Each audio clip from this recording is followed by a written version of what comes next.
Mismong si Pangulong Marcos nagulat nang biglang mag-away ang Estados Unidos at China sa Pilipinas. Base sa balitang kumakalat, malma ang China sa balitang Pilipinas-Estados Unidos magsasagawa ng joint patrol sa Pilipinas. Sa bidyong inilabas ng AFP, makikitang sabay na tinatahak ng Amerika at Pilipinas ang direksyon ng West Philippine Sea. Ilan sa nakitang barkong lumalapit sa China ang BRP Jose Rizal at BRP Gregorio del Pilar, habang sa Amerika ang USS Gabriela Gifford 30. Babala ng ministro ng China, hindi magandang tinuturo ng Estados Unidos na sabayan tayo sa pagpapatrolya dahil lalo lang nitong pinalalala ang tensyong nagaganap sa atin sa China. Bagay na pinalagan naman ng AFP. Ayon kay Colonel Medel Aguilar, karapatan ng Pilipinas at Estados Unidos ang sabayan tayong makapagpatrolya dahil maliban sa pasok ang West Philippine Sea sa teritoryo ng Pinas, nasa loob rin ng EEC ang joint patrol ng US at Pilipinas.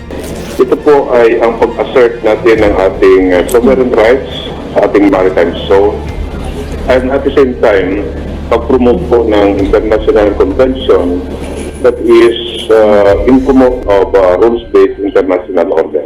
China cannot claim sovereignty over these maritime features, over this maritime zone, because the law says, which I'm referring to UNCLOS, it belongs to the exclusive economic zone of the Philippines. And therefore, what they are doing there is illegal and against the law of nature. Panawagan ngayon ni Juan Miguel Zubiri, pakinggan sanang dinlog nilang reklamo sa Asia Pacific.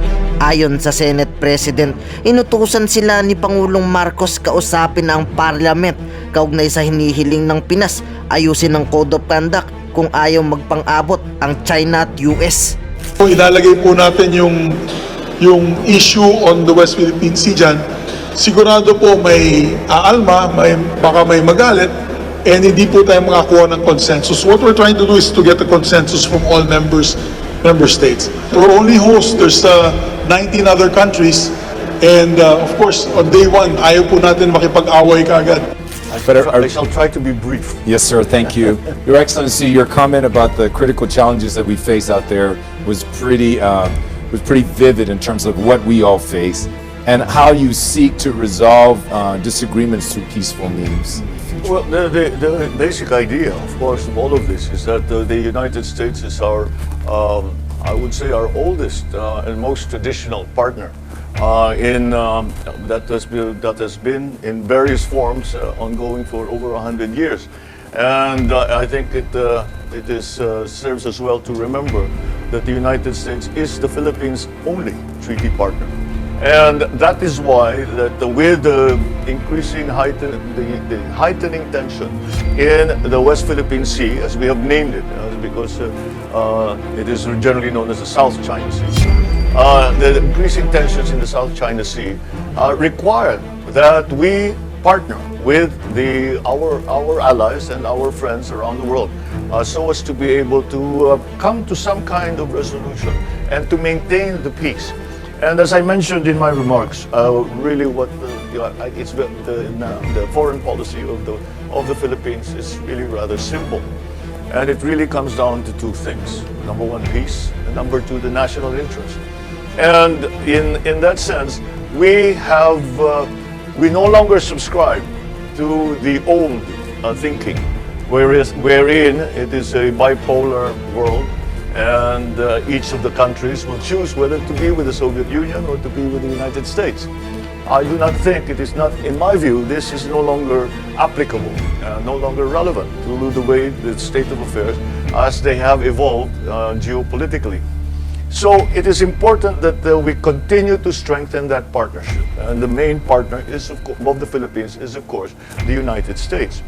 But starting with that, we also feel that it is the way forward is to strengthen our partnerships in all with all our neighbors and with all friendly nations who share our ideals, who share our aspirations, who share our values and the respect for the international rule of law. And this has been something that we have tried to develop, and we have, I believe, have had some measure of success, and we will continue to do this. But again, the bedrock of any of these partnerships is the partnership and the treaty arrangement that we have, the mutual defense treaty that we have with the United States. And in that regard, we are continuing to increase our capabilities so as to be able to answer the challenges that we are facing now it's becoming more and more often. Every so often, whenever there is a confrontation between outside forces and Philippine forces. This is unfortunately, as I have said to some of our partners, unfortunately I cannot report that the situation is improving. The situation has become more dire than it was before. The nearest reefs that the PLA have started to show interest in terms of slowly using these atolls, these shoals, as a basis for building. Basis really is what they are approaching, have come closer and closer to the Philippine coastline. And the nearest one is now around 60 nautical miles from the nearest Philippine coast. And this is an evolving situation. If you will remember, the Spratly Islands was used by the by the U.S. Navy as a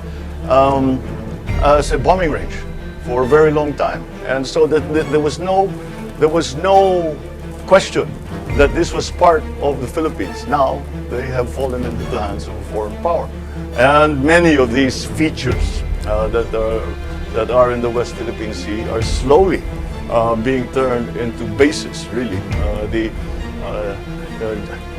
Admiral Aquilino just showed me a relief sort of map, not map, but model of one of them. It is remarkable how the extensive construction construction and the level of commitment that has been made to those military bases. And so it's not, it is something that that in our view, of course, the United States, once again, is the bedrock, is the foundation for all that. But the more allies we find to speak up whenever such incursions occur, such incidents or events occur, then I think the stronger that voice will be.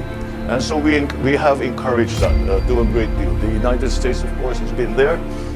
And in every instance where we have had trouble, the U.S. has always been behind us in terms of support, not only in terms of rhetoric, but also in terms of concrete support. But that also applies now to Australia, to South Korea, to Japan. We are now in the midst of negotiating our own code of conduct, for example, with Vietnam, because we are still waiting for the code of conduct between China and ASEAN. And the progress has been rather slow, unfortunately. And so we've taken the initiative to approach those other countries around ASEAN with whom we have existing territorial conflicts, Vietnam being one of them, Malaysia being another, and to make our own code of conduct. And hopefully this will grow further and extend into the other ASEAN countries. And at the very least, we have that basis between not only in the multilateral sphere, as in ASEAN, APEC, all of these other organizations, but also bilaterally with the different countries that around ASEAN who we have conflicts with, but whom I think we can find a way to maintain the status quo. And certainly the most primordial concern is to maintain the peace. Ngayon, ikaw bilang Pilipino, ano ang masasabi mo at reaksyon sa balitang ito? Mag-iwan ka ng komento sa ibaba at atin pong babasahin isa-isa.